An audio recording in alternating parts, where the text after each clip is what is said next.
Let's now discuss some of the foundational elements to consider when addressing network security. Firewalls have long been the de facto network security device. Firewalls have also come a long way since their introduction. Originally, firewalls simply sat between two or more network segments and controlled the flow of network traffic between the segments with very simple rules. For example, let's say that we have three network segments, or subnets, that communicate to each other through the firewall. The firewall may be configured so that subnet 1 can communicate with subnet 2, but not subnet 3. And subnet 3 can communicate with subnet 2, but not subnet 1. If a host on subnet 1 tried to communicate with a host on subnet 3, the firewall would simply drop the network traffic and not forward it to its intended destination.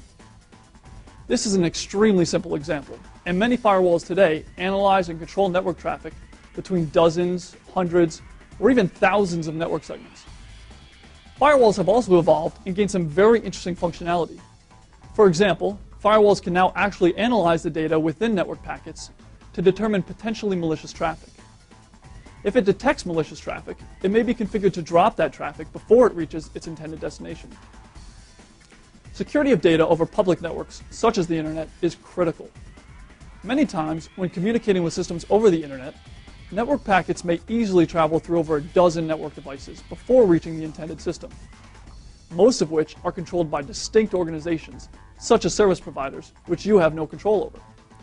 You have to ask yourself, can you trust all of the network devices your network traffic just passed through? Can you be sure no one is monitoring the network and analyzing your data? You simply can't be sure of this, so you must protect your data. The number one way to do this today is through the use of encryption. Most people are probably familiar with SSL or HTTPS.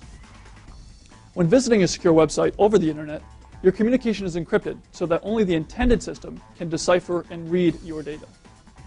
SSL, or Secure Sockets Layer, or HTTPS, Secure Hypertext Transfer Protocol, are some of the core protocols that allow you to do this.